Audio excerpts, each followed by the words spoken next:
Welcome back to the channel, everyone. Thank you for stopping in. Today we have an exciting knife from QSP to unbox. Thank you to them for sending this in for us to take a look at. If you're here because you like knife and EDC content, you are in the right spot. Make sure you're subscribed to the channel. I release daily videos, and hit that thumbs up button. That helps push this video out there to more people. Let us know what you are carrying in your pockets today down in the comments.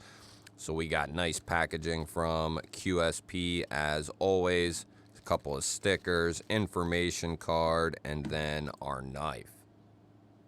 So believe it or not, this is a knife that I've never handled before. This is the QSP Swordfish, and I think this thing looks beautiful. I love that blade shape. We're looking at 14C 28N steel. Stonewash finish on this particular blade. It's a nice, tall, Warncliffe-esque blade shape. Looks great, and that'll be a great utility style user. Now, there are different finishes you can get this in. You can get it in coated, uncoated, G10, micarta. I think they have stacked G10 now as well. I'll link everything I can for this knife down in the description of the video here. This one is the green micarta variant with the already covered stonewash blade. Now we are looking at inset steel liners with a ton of internal milling in there. So that'll give this a little bit of added rigidity. Plus we have a G10 backspacer in there, which will give this even more.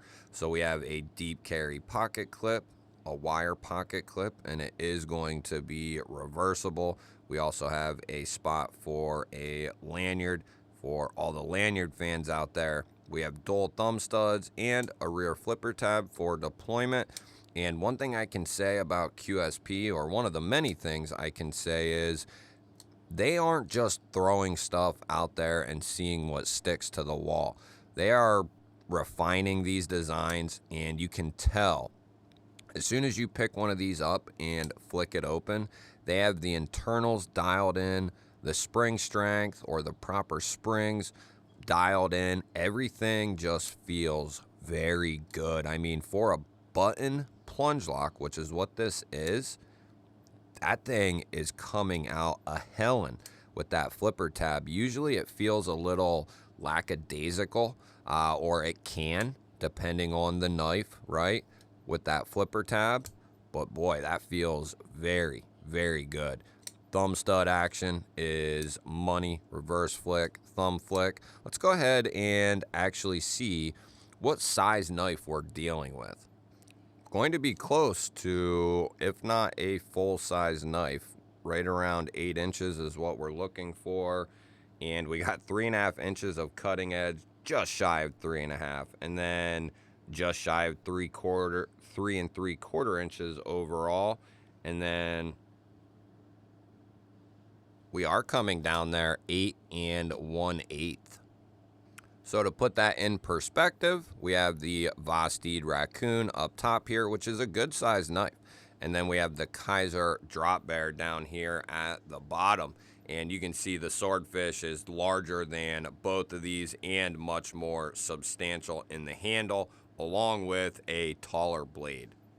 And then let's bring out a couple of big dogs. We got the CJRB Frac, which is a large folder. And then we have the full-size Kaiser Militol, which is also a large folder. And it's going to be very close to the Militol. The Swordfish is just a little bit longer, and it's just shy of the CJRB Frac. And for those who have a Frac, know how large of a knife that really is. And the Swordfish is almost there. As far as what this thing will look like in the pocket, we have our Issuing Stitches Hank here, and wire pocket clips. Maybe not the most aesthetically pleasing thing, and not that they're ugly.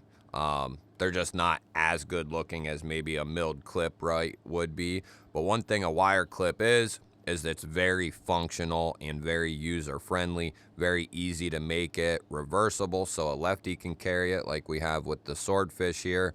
We also have the ability to carry the knife very deep. You won't see much of this knife poking out of the pocket at all. usually very good retention, which this is going to have because we have the texturing of that micarta along with good tension on our pocket clip. They also tend to feel very good in hand to the point where you really don't feel them if they're done properly. And this one looks pretty good. And I don't feel, early first impression type grip. I don't really feel that pocket clip at all. I can feel this like here.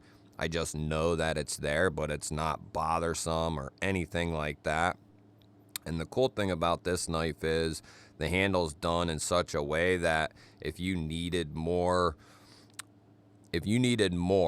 length on your knife, you could get that because of how this handle's designed. You can, choke back and get quite a bit of length on that blade. You can also choke up here. Now, you won't be able to get quite right up behind the edge. We are dealing with that flipper tab there. Some people don't care. Some people won't like that. That's just the nature of the beast sometimes, right? If we were to cut out a full choil after the flipper here, a lot of people would complain about there not being enough edge there. So it's a lose-lose situation in a lot of cases. And if you extend the edge length and give a full finger choil here after, we're talking another. So it's at that point, some people are going to say it's too big, too long. So, it's hard to please everyone, and there's no doubt about it. I'm not someone who requires a full choil. I'm not someone who requires having to be able to get up on the edge. I do enjoy that. And if I need that, or think I'll need that, I can grab a knife that's capable of it. And for everything else, this is going to get the job done. Knives where you need to choke up behind that edge a lot is someone who's going to be doing a lot of controlled type cuts. You're going to be getting into denser things, and you're not going to be looking at something like this most likely anyway. But if you're looking for a casual EDC knife, that sort of thing, then this is going to be a good one to check out. So while we got it laying here, let's see what kind of edge we got here. And 14C can just take a razor edge, and QSP is no slouch when it comes to their edge game or their fit and finish, their quality control. Very, very good. QSP is a solid company all the way around, and it's been fun to watch them grow since initially putting out, the D2, G10 Penguin, all the way up to OEMing for EMP EDC and a plethora of other companies, and really just putting out some solid designs.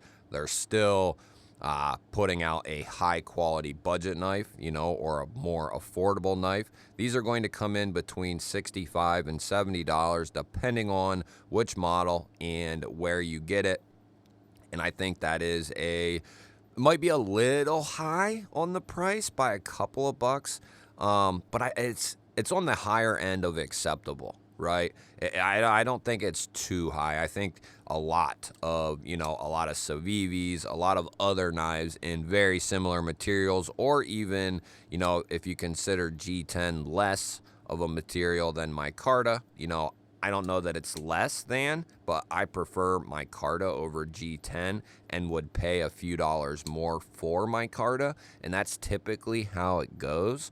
But a lot of companies will put out $60 to $70 knives in G10 and 14C. So considering you're getting an extremely solid build here with the Swordfish, a full-size knife in 14C that's going to be done well, internals are going to be taken care of. You got good customer service backing you up with QSP. Going to be a very easy knife to carry and manipulate for lefties and righties, no question about it.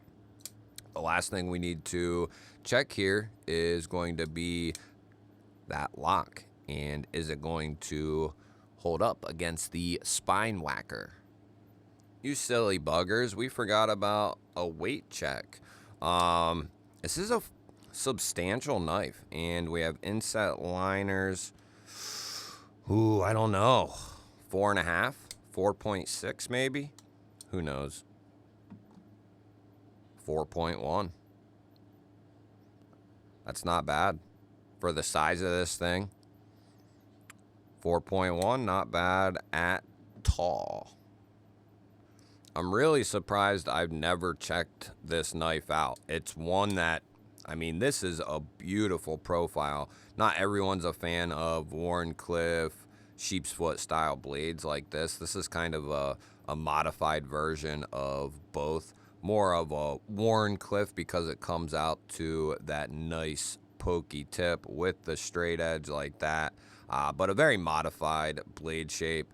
And I just love this profile. It's such a great profile for utility work and really getting things done in a certain scenario, right?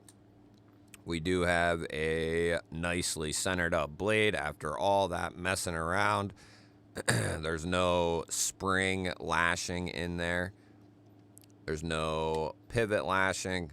Do a little soft open, and there's no movement in there. Very good. That's tough to accomplish with a plunge lock, or it can be. But yeah, there's no movement in there. So let's see what we got here. Give it a couple of love taps. And then beat the hell out of it. Very good. Good. Very good. That's exactly what we want to see right there.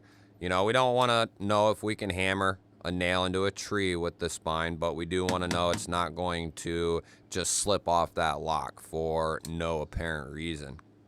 Yes, very solid. Great edge right out of the box. Great fit and finish out of the box. Good, solid, strong lockup. Going to be easy to carry, easy to handle this thing. Fun and fidgety to open and close. Yeah, this is a home run in this price point, no question about it. QSP knows what they're doing. You'll have to let me know. Do you have any experience with the Swordfish here? And what experience do you have with QSP? Do you love them? Let me know. I love hearing from you guys either which way. Don't forget to hit that thumbs up button. That helps push the video out there to more people. If you're new to the channel, I release daily knife and EDC content just like this. Make sure you're subscribed and ring that bell. That'll notify you anytime I release new content. I will put a couple of new videos up on your screen right now. Go check one of them out. Have yourself an awesome day. Thank you all again for watching. I will catch you on the next one.